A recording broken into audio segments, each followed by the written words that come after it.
Welcome to another tournament style puzzle solution. We're going to do all these moves verbally, which is in my mind, without touching the pieces. We touch the pieces when we're going to make the moves just like you would do it in a regular tournament game. That's how you get better. I'm going to treat it like a tournament game because, as the old coach said, you play like you practice. So if you practice touch move, you play touch move. So we look at these four elements in no specific order, but checks, captures, piece contacts, board situation. Now if you look at the checks, none, next, that's what my friend would say. We look at the captures, we have bishop takes bishop, bishop takes knight, queen takes knight, and queen takes pawn. That's it. Piece contact, stuff like bishop to g4, bishop to h3 to attack the pawn, rook to f7, attack the bishop, rook to f8, same thing, rook to b7 to attack the b pawn, rook to b8, same thing, queen to b7 to attack that pawn. Pretty basic stuff. Bishop to e7 to attack the h pawn. So that's your basic piece contact type moves. Board situation comes up. Two things really stand out, and that is, white is threatening to play queen takes free bishop. That's how my dad would always say it. Queen takes free bishop. And once you kind of like recognize what he's saying, you know it's really important. So the other thing is that knight is just entrenched over there on d5. So it blockades the d file, as both sides have X-ray attacks that go down that file. And the point of the X-ray that's important is that whoever has the move is essentially in control of the X-ray. So black's X-ray hits D2 and D1. White's counter X-ray would hit D7 and D8. Once the two doors are like the knight on D5 and then the bishop on D6. Those are the doors that open or close the X-ray. So what jumps off the page at me is really, that knight on D5 with the X-rays, and that bishop takes F4, bishop takes bishop. That's just what drew my eye to it. So and besides that, so you basically have your two targets, the F4 bishop and the D5 knight. It doesn't matter what order you choose to look at those two major factors. If you choose one, it doesn't work, well then you go, great, that's no good, we'll go to the other one. So I don't know, I would say choose bishop takes bishop. That just, like I said, it drew my eye. My spidey senses tell me bishop takes f4 is the move I would look at first. But if some other guy says, no, it's the knight, you got to get rid of the knight. Okay, well, let's do that one first, okay? So bishop takes knight. Now, he can take it either the pawn or the rook. The rook maintains the D-file X-ray attack, but C takes D5, shuts it down, and it puts the question of where your queen is going to go. And then he can, if he wants to do it, he can play bishop takes D6 after your queen moves, which you kind of have to do, because if you take with the rook, then, you know, black plays bishop takes bishop, rook takes d7, rook takes d7, rook takes d7, and then white's a piece down. So taking with the rook loses the bishop, so that's no good. Take with the pawn, and it's just solid as a rock for white. You got no troubles at all, because the white squared bishop is gone, so he could play queen to c4, or he could play bishop takes d6 and then queen to c4. So he's got no troubles. We have the move in hand, so we have to have something, and bishop takes knight basically diffuses anything we've got, so that move is no good. I mean, sometimes it might be, if bishop takes f4 doesn't work, well then bishop takes knight will defuse us losing perhaps, but we're not going to be losing. So bishop takes f4. So I like bishop takes bishop. So what does he have to do? He has, well, in my opinion, he has to recapture. He's a piece down. Bishop takes bishop, knight captures bishop. Okay, and now, since it's black's move again, we are controlling the X-ray, which hits either D2 or D1 depending on how we play it. So it's D2 first, obviously, but sometimes it reaches into the back.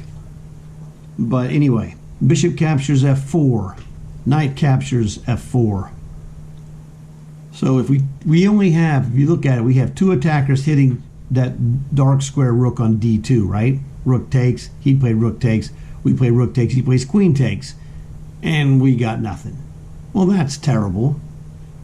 So that clearly tells us that rook takes D2 is not the right move. So we look at this again, and I always restart from the beginning so we just make sure we're reinforcing what's happening. Bishop captures bishop, knight captures bishop. Now, since the direct move, brute force of taking on D2 did not work, is there something we can do to take advantage of maybe drawing off one of the defenders? So this is where you come up with my other technique, and I have videos of this as well. Whoops. And that is, all right, the problem is he has a rook and a queen defending the D2 rook. The bishop has been annihilated by our bishop. So I have a thing called what if. What if that queen wasn't defending that rook? Now his rook can't be moved by us. We can't do anything to move that D1 rook. There's no threat we can make that would make it move. The queen is the only other defender, so is there something we can do to that queen to make it move? And this is where you're going to come to a little more advanced idea called the deflection. The deflection is a decoy. We want to lure a piece to a square where it does not work as well as the square it is on. And that decoy move, if you don't see it, you could pause the video, but I'm going to say it in a second. Okay. If you're here, you're gonna hear it. That move is bishop to G4. But that just gives away your bishop for free. Queen takes free bishop, ha. Yeah, well, okay. Queen takes free bishop. Well, it's not so free, is it? What would black play after he plays queen takes quote unquote free bishop? So now it's starting to get a little muddy. Let's go back to the beginning. Bishop takes bishop, knight takes bishop, bishop to G4, skewering queen and rook on D1. So queen takes the bishop on G4. What would you play as black? Do you see it is the question. If you don't see it, that's fine. You're going to see it and you'll understand it and you're going to learn something. If you do see it, congratulations. That's what you're doing. That's how you win games. The answer is rook captures D2 because we have 2 on 1. Bishop to g4 deflects the queen from the defense of the d2 rook, moving it out of position. He takes a bishop, fine, but we're going to win a rook for that bishop, so we're going to win the exchange. Okay, and this is the important part of black's mini fortress. The mini fortress here is there are no counter checks by white to disrupt our plan. So we're ready to make the move now. I'm telling you, bishop takes d4, bishop takes f4 is a winning move.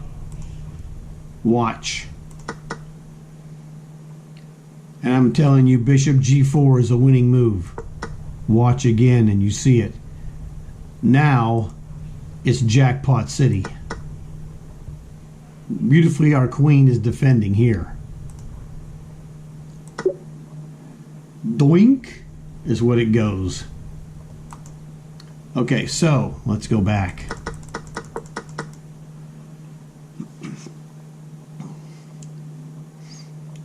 So it looks a little complicated with all the pieces, you know, gumming up the center here with this d5 knight, which, you know, would be a terrific piece.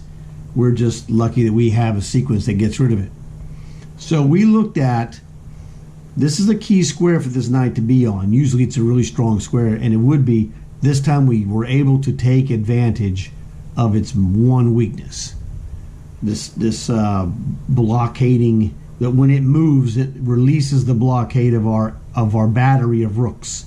That's what you call two rooks aligned, or two pieces aligned, queen and rook, rook and rook, queen and bishop. That's a battery. So our battery of rooks is our trump card. So we hit this guy. We really want to, this is the only defender.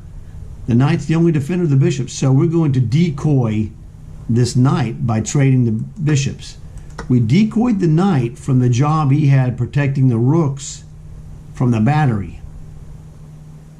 And then we decoyed a second piece, which is it's pretty rare actually. You don't really see two decoys back to back like this, which is fantastic. So we hit the queen and we decoy the queen into capturing an unfavorable capture. We hammered this guy and it's like, hey Charlie, what's up, bro? thanks for the exchange. So this is an example of how you just go through the sequence.